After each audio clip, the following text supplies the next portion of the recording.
Day 1 इन भुवनेश्वर। सबसे पहले हम गए लिंगराज मंदिर, फिर माँ Bhubaneswari Devi temple and then the famous rock cave Khandagiri Udayagiri और आखिर में नंदनकानन, जहाँ हम अभय नाम के टाइगर से मिले।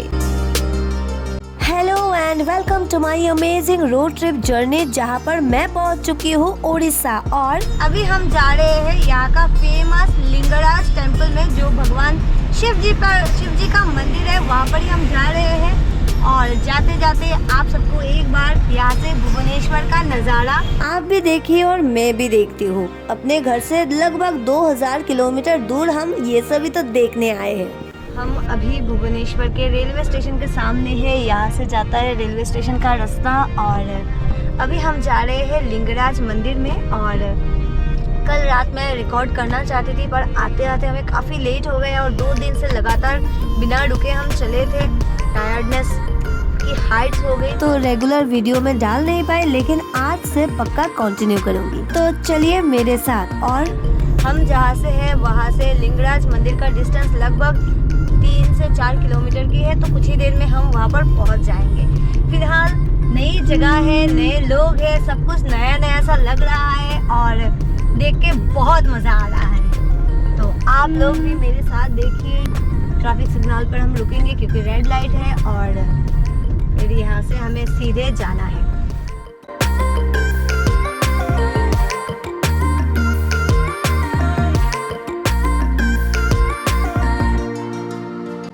अब जैसे जैसे हम आगे बढ़ रहे हैं, एक्साइटमेंट की लेवल भी बढ़ रही है। और ये रहा हमारे सामने द फेमस लिंगराज मंदिर। और आप सबकी जानकारी के लिए एक बात बता देती हूँ, ये उड़ीसा का पहला मंदिर है। तो चलिए भोले बाबा के दर्शन करते हैं। लेकिन मुझे जितना पता है अंदर कैमरा मोबाइल ये सब अलाउ नहीं है, तो शायद मैं कैमरा अंदर लेके ना जा पाऊँ, लेकिन बाहर से जितना भी पॉसिबल होगा उतना मैं आपको दिखाने की कोशिश ज़रूर करूँगी। पर उससे पहले मैं खुद जाके देख लेती हूँ।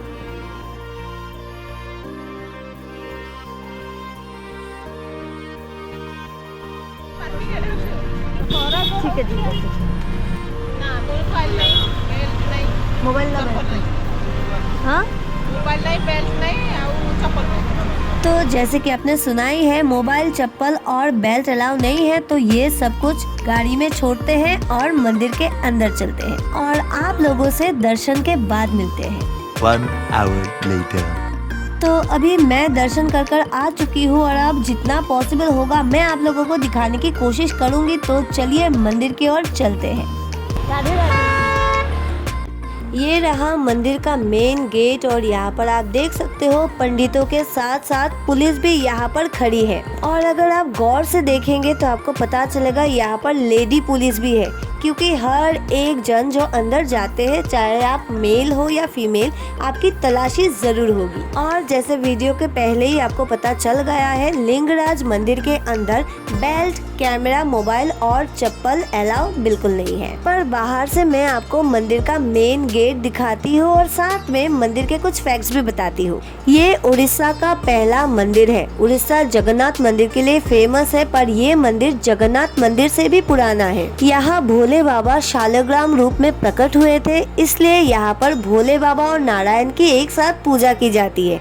वैसे तो भोले बाबा के ऊपर तुलसी नहीं चढ़ता है, लेकिन क्योंकि ये शालग्राम रूप में है तो यहाँ पर बेल पत्र और तुलसी पत्र दोनों चढ़ता है। इस मंदिर में 108 शिवलिंग है। ये 12 ज्योतिर्लिंगों में तो नहीं आता, लेकिन इसे लिंगों का राजा कहा जाता है। और ये लगभग 1100 साल पुराना मंदिर है। बस यही फैक्ट्स मुझे पता था, तो मैंने आप लोगों के साथ शेयर कर दिया। चलिए अब तपती धूप में तपते हुए आसपास देखते हैं और आगे बढ़ते हैं। अब सुबह सुबह हमें भोले बाबा के दर्शन हो गए, तो अब वक्त है पेट पूजा की। और यहाँ पर ये सारी चीजें देख के मेरे मुंह में तो पानी आ गया। तो अभी थोड़ा खा लेते हैं, फिर आपसे मिलते हैं। 1 hour later. सबसे पहले मंदिर में दर्शन और फिर ब्रेकफास्ट करने के बाद अब हम जा रहे हैं अपने सवारी की ओर। और अब हम जाएंगे खंडगिरी, उदयगिरी या फिर भुवनेश्वर मंदिर, वो हम गाड़ी में बैठ के डिसाइड करेंगे। तो चलिए मेरे साथ।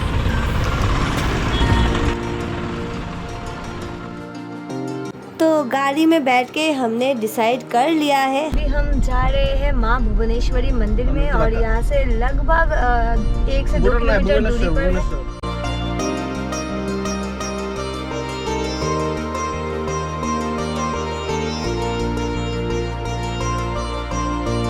अभी हम मंदिर में आ चुके हैं, सामने ही मंदिर है, यहाँ पर गाड़ी पार्क कर दिया है हमने और अब हम मंदिर की ओर आगे बढ़ रहे हैं।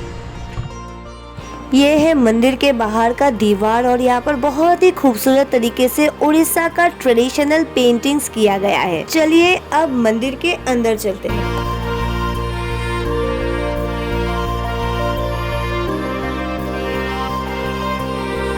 मंदिर के अंदर आते ही सबसे पहले हमें मिल गए गणपति बप्पा। तो एक बार आप भी बोलिए गणपति बप्पा मोरिया। यहाँ बप्पा से आशीर्वाद लेने के बाद चलिए अब अंदर चलते हैं। यहाँ हमें मिल गए भोले बाबा और साथ में है हमारे नंदी महाराज। तो यहाँ भोले बाबा से भी आशीर्वाद लेने के बाद हम जा रहे हैं अभी आगे। यहाँ पर तुलसी के पौधे के साथ साथ देवी तुलसी की मूर्ति भी है। बहुत सारी जगहों पर मैंने तुलसी पूजा देखा है, लेकिन तुलसी देवी की मूर्ति मैंने जिंदगी में पहली बार देखा है। चलिए अब मंदिर के अंदर चलते हैं। यहाँ पर आप देख सकते हो हमारे प्यारे बजरंगबली विराजमान हैं। तो मेरे साथ साथ आप भी एक बार जय श्री राम का नारा लगाइए और चलिए आगे।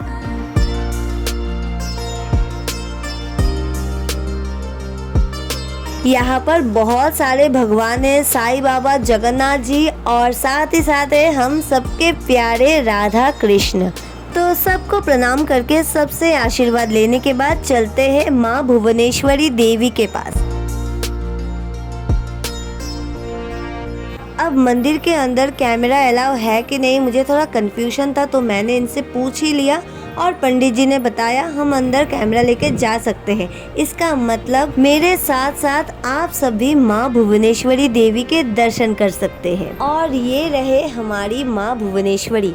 जल्दी से आप प्रणाम कर लीजिए और माँ से आशीर्वाद लीजिए।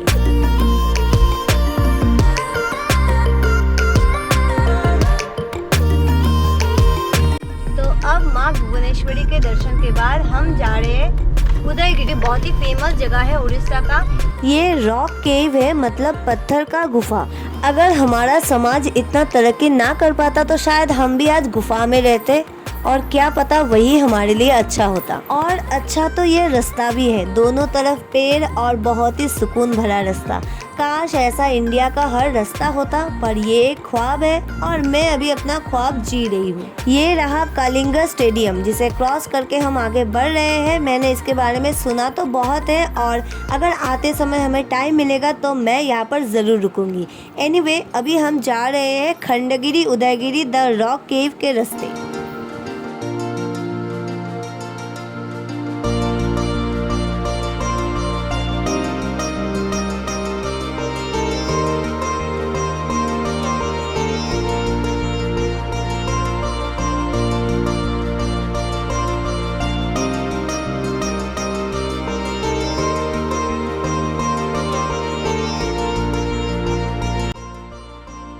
अभी हम पहुंच चुके हैं खंडगिरी उदयगिरी और गाड़ी पार करने के बाद अब बढ़ रहे हैं आगे। यहाँ बीच में रास्ता है और रास्ते के लेफ्ट में है खंडगिरी और राइट में उदयगिरी। तो चलिए इस अमेजिंग एक्सपीरियंस को फील करते हैं।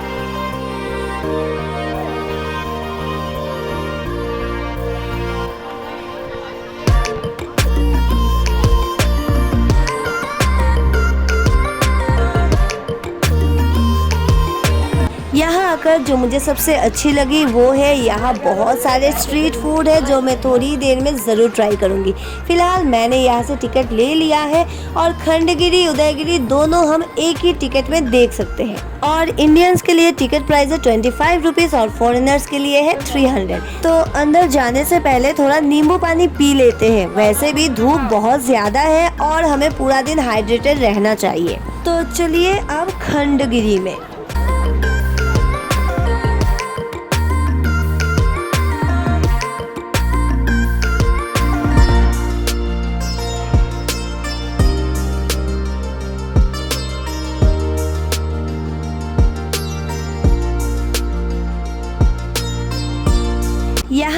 ही सबसे पहले हमें बंदरों की सेना ने वेलकम की। ये इतने प्यारे और शांत थे, मैंने इतने अच्छे बंदर कहीं नहीं देखे। लोग इनके सामने से जा आ रहे थे लेकिन उन्हें कोई फर्क ही नहीं पड़ा, वो तो बस अपने में ही बिजी है। तो इन्हें देखने के बाद चलिए पत्थर का गुफा देखते हैं।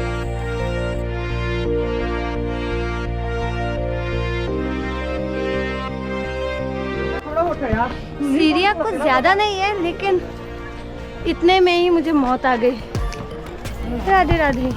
तो फाइनली बहुत मेहनत से अपने जान हाथ में लिए हम पहुंच चुके हैं खंडगिरी की गुफाओं पर। यहाँ आते ही मैंने देखा ये सिंह मुझे जीभ निकालकर चिढ़ा रहा है। ऐसे भी कोई चिढ़ाता है? एनीवे, इसे इग्नोर करते हैं और सबसे पहले मैं आपको दिखाऊंगी यहाँ से पूरा भुवनेश्वर शहर। यहाँ सांसें फूल गई लेकिन एक्साइटमेंट में कोई भी कमी नहीं आई। एनीवे, अभी मैं आपको लेके जाऊंगी गुफा के अंदर, पर उससे पहले मैं आप सबको एक बार याद दिला देती हूँ, अगर आपने अभी तक मेरे चैनल को सब्सक्राइब नहीं किया है प्लीज़ सब्सक्राइब करें, वीडियो को लाइक करें, शेयर करें और वीडियो के बारे में आपकी जो भी राय है मुझे कॉमेंट करके ज़रूर बताएं, क्योंकि ये मेरे लिए बहुत ही ज़्यादा इम्पोर्टेंट है। तो चलिए मेरे साथ गुफा के अंदर, जहाँ एक तरफ माँ काली और दूसरी तरफ माँ दुर्गा है।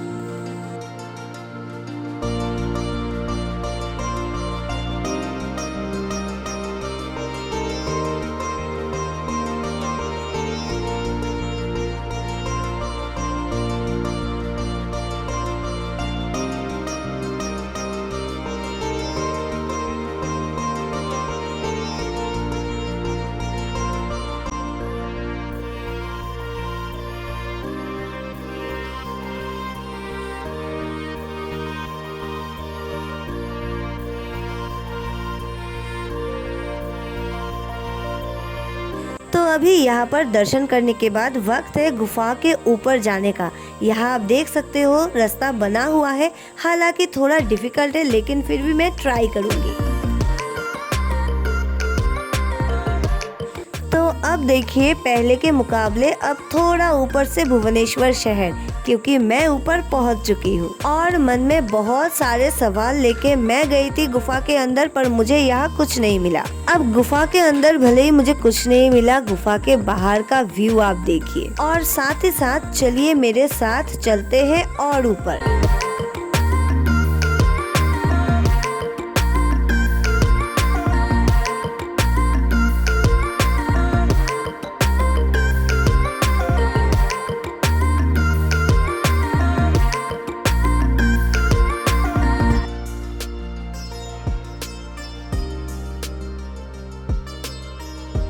अब इतना आते आते हवा तेज हो गई, कभी भी बारिश आ सकती है, लेकिन फिर भी हमें और भी ऊपर जाना है। और ये रहा आसमान से भुवनेश्वर का नज़ारा। मैं ऊपर पहुंच चुकी हूँ और यहाँ इतना बड़ा जो मंदिर है ये एक जैन मंदिर है और साथ ही साथ यहाँ पर रिकॉर्डिंग अलाउ नहीं है, तो मैंने कुछ रिकॉर्ड नहीं किया, पर अच्छे से सब कुछ देखा और देखने के बाद फिर से इन मुश्किल रास्तों से होकर मैं आ गई नीचे। अब ऊपर से देखने के बाद मैं नीचे वाले गुफा के अंदर भी गई और यहाँ जाकर मेरी आंखें खुली की खुली रह गई। यहाँ जो कारीगरी है इसे बनाने के लिए सच में स्पेशल टैलेंट होना चाहिए और उस जमाने में ऐसी टैलेंट सच में हमारे देश भारतवर्ष में ही पॉसिबल है।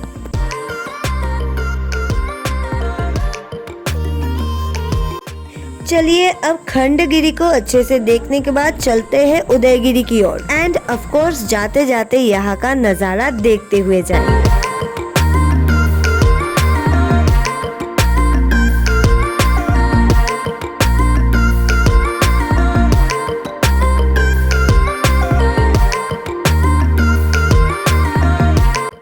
अब हम वही टिकट लेके पहुंच चुके हैं उदयगिरी और यहाँ बोर्ड पर सब कुछ पूरा डिटेल्स में लिखा हुआ है। यहाँ पर टोटल 18 यानी 18 गुफा है जिन्हें हम अभी देखेंगे। तो चलिए चलते हैं गुफाओं की ओर।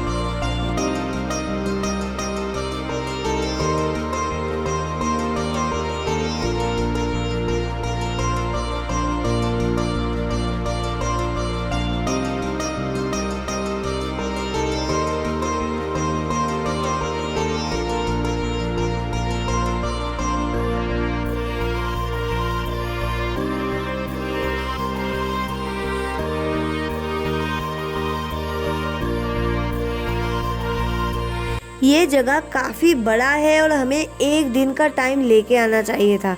यहाँ आने पर इस जगह को देखने पर लग रहा है हमारे पास टाइम कम पड़ गया, लेकिन फिर भी मैं कोशिश करूँगी ज़्यादा से ज़्यादा देखने और आप सबको दिखाने का। और यहाँ भी मुझे सीढ़ियाँ मिल गई है, तो चलिए ऊपर चलते हैं, क्योंकि ज़िंदगी में जब भी ऊपर चढ़ने का मौका मिले चढ़ जाना चाहिए।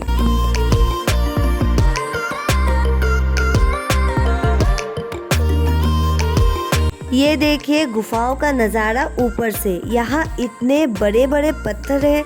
आई वॉज वंडरिंग यहाँ पर लोग कैसे रहते होंगे। I mean, जो भी यहाँ पर रहते थे।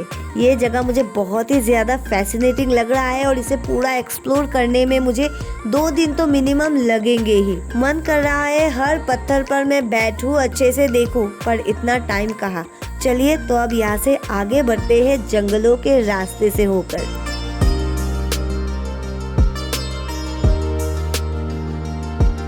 और अभी आप अपना दिल थाम कर बैठिए, क्योंकि आगे जो आप देखेंगे उसे देखकर आप सोचने पर मजबूर हो जाएंगे, उस जमाने में कोई कैसे इतनी खूबसूरत काम कर सकता है। भाई ये सब देखने के बाद सच में मैं तो सदमे में हूँ।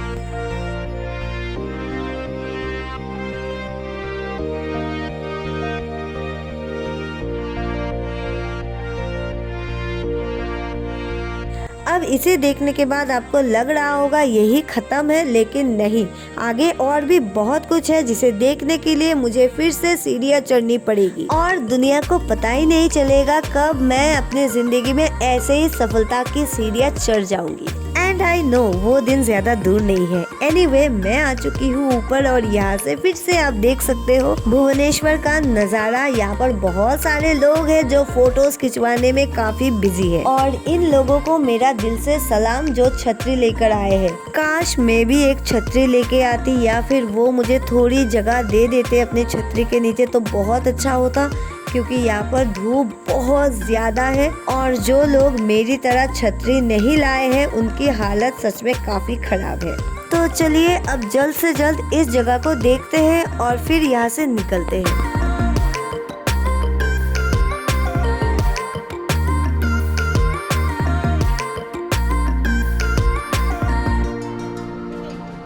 अभी यहाँ ऊपर सब कुछ अच्छे से देखने के बाद वक्त है नीचे जाने का, पर उससे पहले आप देख लीजिए ऊपर से उदयगिरी का व्यू।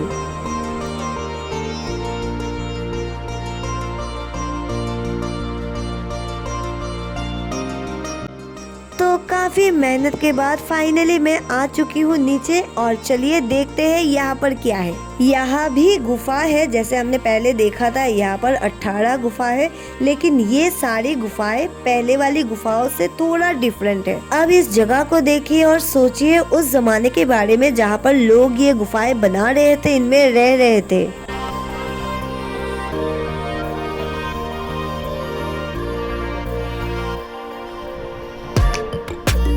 अब ऐसा कुछ हम इंसानों के लिए बनाना संभव नहीं है, लेकिन बना हुआ चीज हम बिगाड़ जरूर सकते हैं। And here is the proof. ये पूरा का पूरा एरिया ऐसे ही नामों से भरा पड़ा है। अब इन लोगों के बारे में मैं क्या ही बोलूं।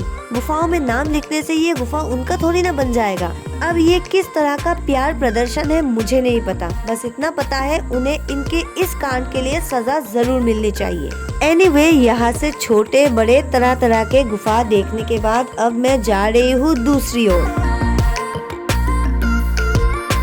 और ये देखिए एक स्पेशल घर जिसके दोनों तरफ खिड़की है और पीछे है दरवाजा, और ये मुझे सच में काफी अलग लगा, एकदम सिंपल येट ब्यूटीफुल।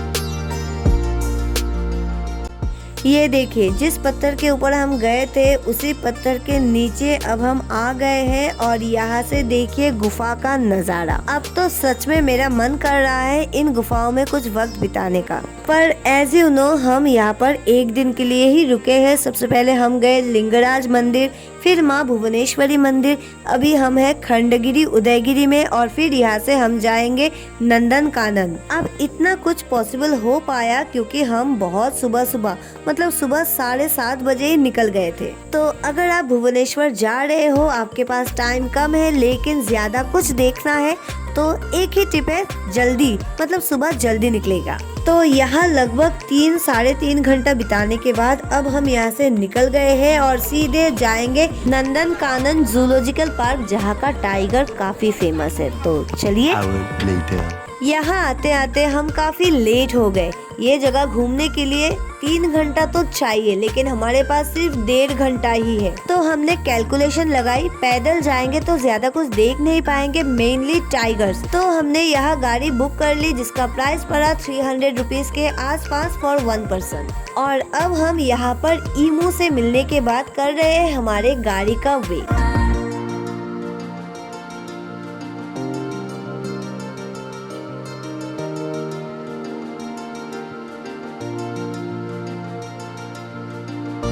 अभी हम पहुंच चुके हैं हमारे पहले स्टेशन पर और ये हमारे गाइड दादा जो बहुत ही अच्छे हैं, हमें हर एक चीज अच्छे से पूरी डिटेल्स में समझाते हुए। यहाँ हमने तरह तरह के सांप देखे, जिनमें से सबसे महत्वपूर्ण था किंग कोबरा। और फिर हमने और भी बहुत कुछ देखा। सब कुछ रिकॉर्ड करना मेरे लिए पॉसिबल नहीं हुआ, तो मैं रिकॉर्ड नहीं कर पाई। अब ये सब तो ठीक है, लेकिन मुझे देखना है शेर, वो भी जल्द से जल्द, क्योंकि थोड़ी ही देर में मतलब 5 बजे जू बंद हो जाता है और उसके बाद हम कुछ देख नहीं सकते। मैं शेर को मिस नहीं कर सकती, तो भैया को बोला सीधे हमें ले चलिए शेर के पास। यहाँ मैं आपको एक इन्फॉर्मेशन देती हूँ जो शायद आपके काम आ जाए।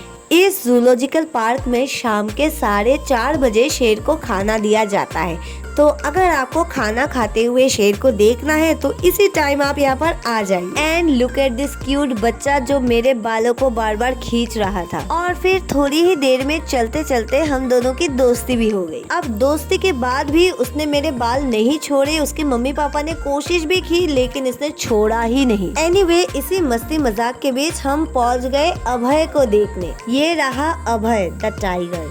इसे देखने के लिए मैं बहुत ज्यादा एक्साइटेड थी और ये देखिए यहाँ पर बैठ के चिल कर रहा है। मुझसे मिलने का कोई एक्साइटमेंट ही नहीं है। अरे ये क्या, ये तो पॉटी करने लगा। चलिए, इसी बीच टाइम हो गया है यहाँ से जाने का और आप लोगों से भी विदा लेने का। पर मिलूंगी आप लोगों से बहुत जल्द अगले वीडियो में। अभी के लिए बस इतना। See you in next video. Bye bye.